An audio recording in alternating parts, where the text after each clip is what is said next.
All right, we just looked at the investment side of rare sats, so now let's look at the collectible side. Some people just love collecting things. It's an ingrained aspect of what makes us human.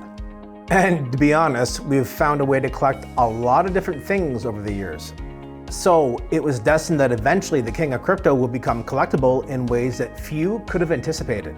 It's in our nature to love collecting stuff.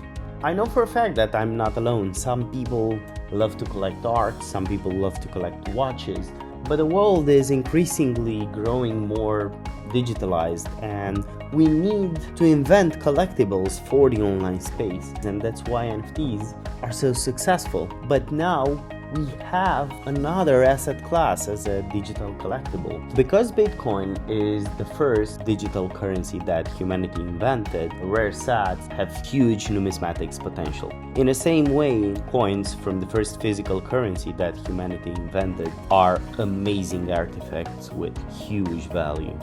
Rare sats is that doorway that opens up a world of new possibilities.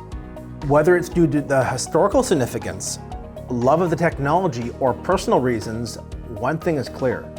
Collecting rare pieces of Bitcoin in the form of satoshis is simply evolution taking place as it has happened in every other industry that came before it. The strongest draw here, quite possibly, is the historical aspect. With the Bitcoin blockchain being immutable, you can verifiably own one of the first pieces of digital currency that kicked off an entire revolution in finance. This is also the easiest out of all the rare sats to explain to someone who's new to the concept. All you have to tell them is that you own one of the first pieces of Bitcoin in history, and they'll instantly grasp the value proposition. They may not personally value it to the level of wanting to own some themselves, but they'll certainly appreciate the gravity of what you just said. Because of its cryptographically secure and virtual nature, you get some perks with rare sats. These collectibles cannot be faked or degraded over time due to stains, smudges, and creases. Rare sats can and will stay in pristine condition as long as you choose to own them.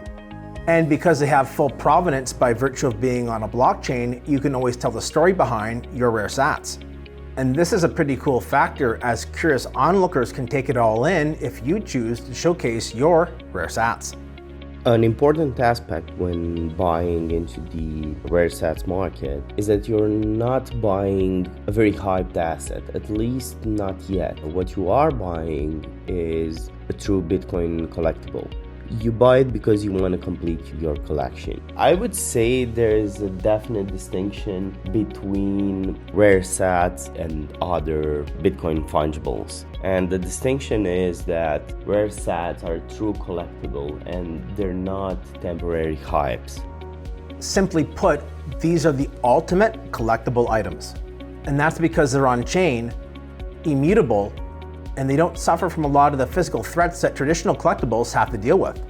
And while you do have the option of getting your rare sats graded, it's not a requirement to prove value and authenticity.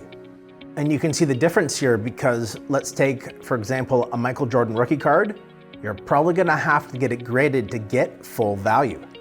Rare sats are becoming so popular, in fact, that iconic auction houses are starting to take notice. Sotheby's has sold several works that were inscribed on rare sats, and in fact, they've even sold some rare sats on their own. If there was ever an item you wanted to pass down to your children, something that was provably scarce and has undoubtedly changed the world for the better, then as the saying goes, you've just struck gold.